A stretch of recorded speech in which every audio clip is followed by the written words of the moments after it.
அஸ்ஸலாமு அலைக்கும் வரஹ்மத்துல்லாஹி வபரகாத்துஹு.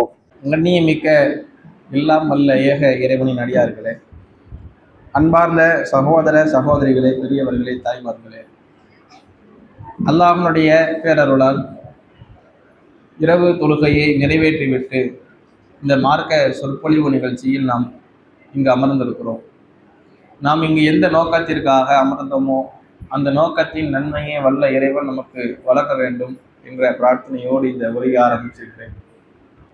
அன்பார்ந்தவர்களே, தொடர்ச்சியாக அபூபக்கர் சித்திக் ரலியல்லாஹு அன்ஹு அவர்களுடைய வரலாற்று தரவுகளை நாம் பார்த்து வருகிறோம். மக்கால இருந்து மதீனாவுக்கு வந்தாங்க. மதீனால வந்து சில நிகழ்வுகள் அதில் ரசூலுல்லாஹ் அவங்களுக்கு சொன்ன சிறப்புகளை பார்த்தோம். இப்போ அபூபக்கர் ரலியல்லாஹு அன்ஹு அவங்க வந்து சில நேரங்களில் வந்து ரசூலுல்லாஹ்வோட போர்க்களத்தில் கலந்துருக்கிறாங்க. ரசூலுல்லாஹ்வோடு இல்லாமல் இவங்க தனியாகவும் போயிருக்கிறாங்க. சில போர்களுக்கெல்லாம் ரசூலுல்லாஹ் இவங்களே தளபதியாக, நம்ம சில செய்திகளை பார்க்கும்போது ஒரு சிலர் தான் ரசூலுல்லாஹ் தளபதியாக அனுப்பி விட்ட மாதிரி தெரியுது. உமர் ரலியல்லாஹு அன்ஹு அவங்களை தளபதியாக நியமித்த மாதிரி செய்திகள் பார்க்க முடியல. ஆனால் இருந்திருக்கலாம், செய்திகள் இல்லை. சில பேர் சொல்லுவாங்க உமர் ரலியல்லாஹு அன்ஹு அவங்களுடைய வீரம், அபூபக்கர் ரலியல்லாஹு அன்ஹு சாந்தமானவங்க அப்படின்னு. ஆனால் அபூபக்கர் ரலியல்லாஹு அன்ஹு அவங்கள ரசூலுல்லாஹ் படை தளபதியாக அனுப்பி விட்டு நிகழ்வை பார்க்க முடியுது. இவங்களும் வீரமான ஆளு தான். ஆனா எல்லா நேரத்திலையும் அவங்க ஆக்ரோஷப்பட மாட்டாங்க. எதுல நாம வீரத்தை காட்டணும், எதுல நாம கரெக்டா இருக்கணுங்கிறத பொறுத்து அவங்க செய்வாங்க. இப்ப இவங்கள ரசூலுல்லாஹ் என்ன செய்யறாங்கன்னா, பல நேரங்கள்ல போர்க்களத்துக்கு தளபதியாக நியமிச்சிருக்கிறாங்க, போர்க்களத்துக்கு அழைச்சிட்டு போயிருக்கிறாங்க. அப்படி போகும்போது இவங்க செயல்பட்ட ஒரு சில நிகழ்வுகளை இன்ஷா அல்லாஹ் இன்றைய தினம் நான் பார்ப்போம். அதுல உஹது போர்க்களம், பத்ர் போர்க்களம் தொடர்பாக நம்ம இதுக்கு முன்னாடி பார்த்தோம். பத்ர் போர்க்களத்துல ஆலோசனை பிணை தொகை பெற்றுக்கொண்ட அந்த நிகழ்வுகள், அது மாதிரி பதில் போர்க்களம் கலந்துக்கிறது பத்தி இவங்க சொன்ன ஆலோசனை பார்த்தோம். இப்போ உஹது போர்க்களத்தை பொறுத்தவரையில இஸ்லாமிய சமூகத்துக்கு வந்து ஒரு பேர் இடியாக பெருமளவு வளர்ச்சி கண்டு கொண்டிருக்கும் போது திடீரென்று ஒரு பேரிடியாக உஹது போர் மாறுது. எந்த அளவுக்கு மாறுதுன்னா, எல்லாருக்கும் பாதிப்பு.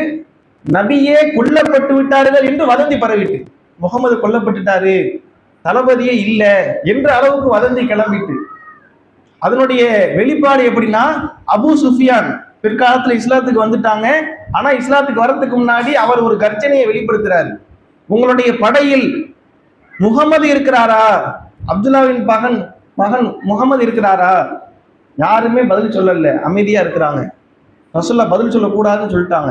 அடுத்து அபூ குஹாஃபாவின் மகன் அபூபக்கர் இருக்கிறாரா?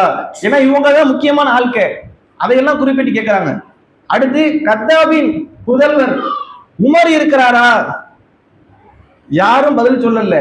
இப்ப அவரு அபூ சுஃபியான் சொல்றாரு, குபலே, குபல்னா அவருடைய கடவுள், அவங்களுடைய தெய்வம், உன்னுடைய கொள்கை மார்க்கம் மேலோங்கி விட்டது, நாம வெற்றி பெற்றோம், இவங்க எல்லாரும் கொல்லப்பட்டுட்டாங்க, இது பத்ருக்கு பகரம் என்று சொல்லி சொல்றாரு. உடனே உமர் ரலியல்லாஹு அன்ஹு அவங்க ஆக்ரோஷத்துல பதில் கொடுக்குறாங்க. ரசூலுல்லாஹ் அதுக்கப்புறம் என்ன செய்யறாங்கன்னா, இப்படி தன் தெய்வம் மேலோங்கி விட்டதுன்னு சொல்லும் போது நீங்க பதில் கொடுங்க, அல்லாஹ்வுடைய மார்க்கம் தான் மேலோங்கும், அல்லாஹ் எங்களுக்கு உதவியாளனா இருக்கிறான் என்று நீங்க பதில் சொல்லுங்க என்று சொல்லி சொல்றதை பார்க்கிறோம். அப்ப இந்த அளவுக்கு கடுமையான பாதிப்பு ஏற்பட்டுச்சு. இஸ்லாமியர்கள் அதிகமான அளவுக்கு சேதத்துக்கு உள்ளானாங்க. அப்படி விரண்டோடக்கூடிய நிகழ்வுகள் நடந்துச்சு. இப்படி இருக்கிற நேரத்துல எதிரிகள் என்ன செய்யறாங்கன்னா, போயிட்டாங்க. இந்த மாதிரியே நிகழ்வு வந்ததுக்கு அப்புறம் அவங்க பின்வாங்கினா அதுக்கப்புறம் ஒரு நிலையா இருந்து போயிட்டாங்க, போதும் முடிஞ்சிருச்சு அப்படிங்கிற மாதிரி.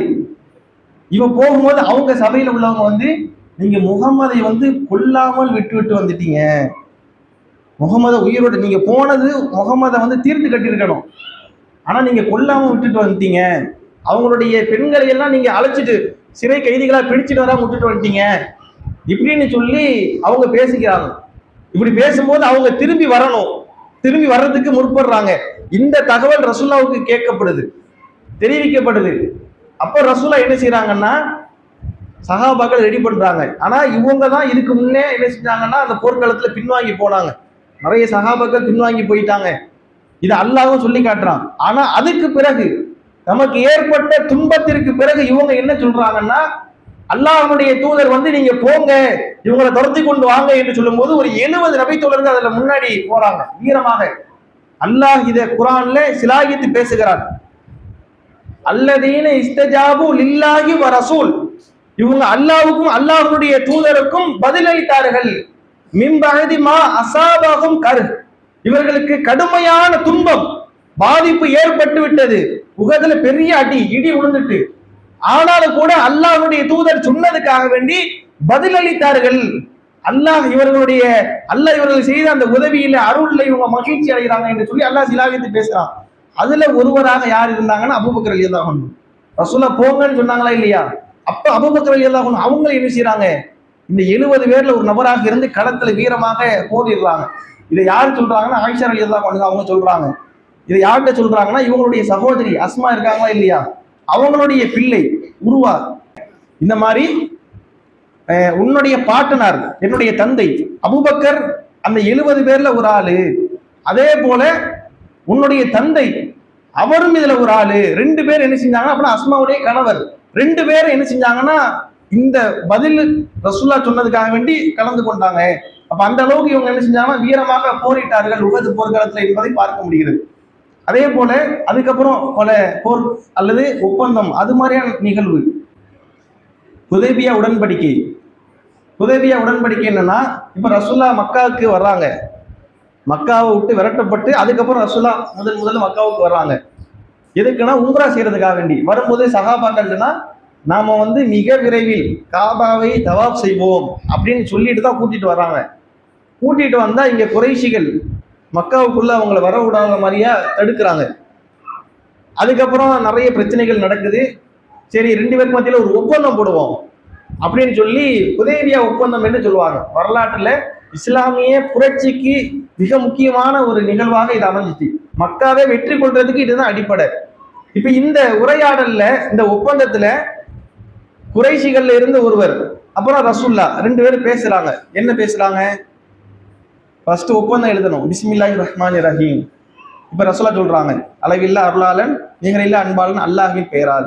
உடனே அங்கிருந்து மறுப்பு வருது, அளவில்லா அருளாளன் நிகரில்லா அன்பாளனா, அதெல்லாம் எங்களுக்கு யாருன்னு தெரியாது, அல்லாஹ்வின் பெயரால் எழுதுங்க, அல்லாஹ்வுடைய பேர் அப்படின்னு மட்டும் நீங்க எழுதுங்கன்னு சொல்றாங்க. அல்லாஹ்வுடைய பெயரால் நம்ம எழுதுவோமா இல்லையா, அல்லாஹ்வின் பெயரால் அப்படின்னு அது மாதிரி எழுதுங்கன்னு அவங்க சொல்றாங்க.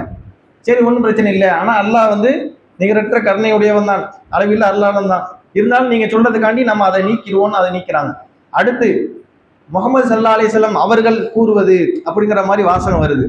அப்ப அவர் சொல்றாரு, முகமது தூதரா, நீங்க தூதர்னா எதுக்கு இந்த பஞ்சாயத்து, உங்களை தூதரை நான் ஏத்துக்கலைங்கிறது தான் பஞ்சாயத்து, அப்துல்லாவின் மகன் முகமதுன்னு எழுதுங்க, முகமது ரசூலுல்லாஹ் நீங்க எழுதக்கூடாது இப்படின்னு சொல்றாங்க. இங்க அலி ரலியல்லாஹு அன்ஹு அவங்க தான் அந்த ஒப்பந்தத்தை எழுதுறாங்க, எழுத்தாளராக இருக்கிறாங்க. ரசூலுல்லாஹ்வுக்கு எழுத தெரியாதுல்ல. அப்ப ரசூலுல்லாஹ் சொல்றாங்க, நீங்க ஏத்துக்கொண்டாலும் ஏத்துக்கொள்ளாவிட்டாலும் நான் அல்லாஹ்வுடைய தூதர் தான், இருந்தாலும் உங்களுக்காக வேண்டி நான் என்ன செய்யறேன், அப்துல்லாவின் மகன் முகமதுன்னு எழுதுறேன். அப்ப என்ன சொல்றாங்கன்னா அலி ரலியல்லாஹு அன்ஹு அவங்கள்ட்ட நீங்க அதை அழிங்க, முகமது ரசூல் எழுதுனீங்களே எழுதிட்டாங்க, அதை நீங்க அழிங்க அப்படின்னு சொல்றாங்க. அவர் சொல்றாரு, முகமது ரசூலுல்லாஹ் நான் அழிப்பேனா, நான் ஏன் அழிக்கணும், நீங்க முகமது ரசூலுல்லாஹ்ங்கிறது நான் உறுதியா இருக்கும்போது அந்த வாசகத்தை நான் எப்படி அழிப்பேன், நான் அழிக்க மாட்டேன்.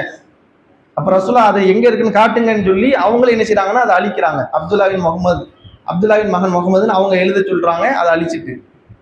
அதுக்கப்புறம் இதெல்லாம் இஸ்லாத்துக்கு ஒரு இழுக்காக சஹாபாக்கெல்லாம் பார்க்கறாங்க, என்னடா இது அவங்க சொல்றதுக்கெல்லாம் நம்ம போய்கிட்டு இருக்க மாதிரி இருக்கு. அடுத்ததாக நீங்க இந்த வருஷம் நாங்க உம்ரா செய்யறதை தடுக்க கூடாது அப்படின்னு ரசூலுல்லாஹ் ஒப்பந்தம் போடுறாங்க. தடுக்க கூடாதா, தடுக்கிறதுக்கு தான் ஒப்பந்தம்.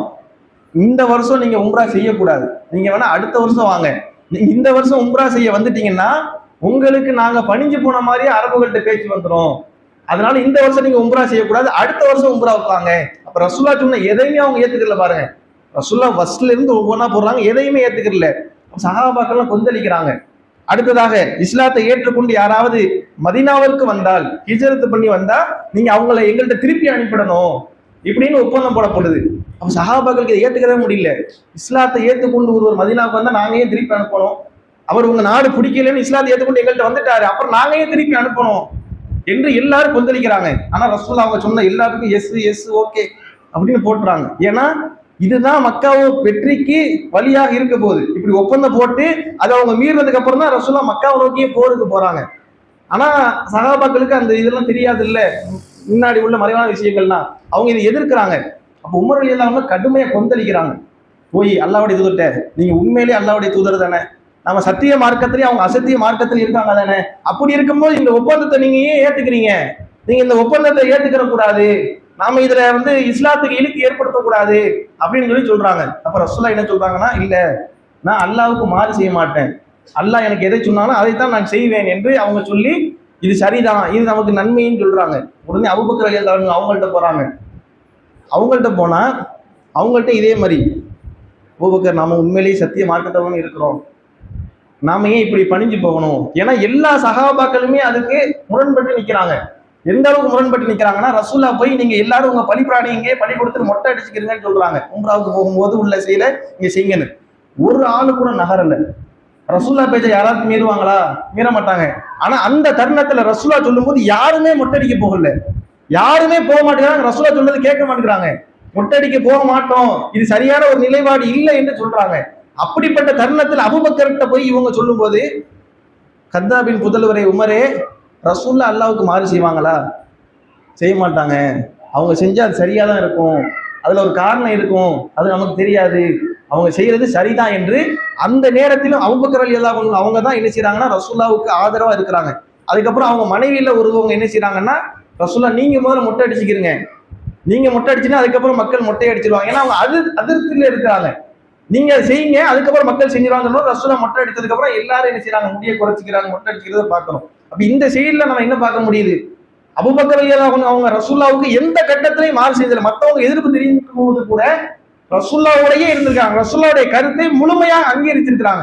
ரசூல்லா சொன்னா சரியா தான் இருக்கும், லாஜிக் பாக்குறது இது சரி வருமா வராதா எந்த ஒரு பேச்சுக்கான இல்லை, ரசூலா சொல்லிட்டாங்களா சரிதான் என்ற அடிப்படையில் அவங்க அணுகியிருக்கிறாங்க என்பதை இந்த செய்தியிலிருந்து பார்க்க முடிகிறது. இன்ஷா அல்லாஹ் இன்னும் நிறைய செய்திகள் இது தொடர்பாக உள்ளது, அதை வரக்கூடிய நாட்களில் அறிந்து கொள்வோம் என்று கூறி இந்த உரையை முடித்துக் கொள்கிறேன். அஸ்ஸலாமு அலைக்கும் வரஹ்மத்துல்லாஹி வபரகாத்துஹு.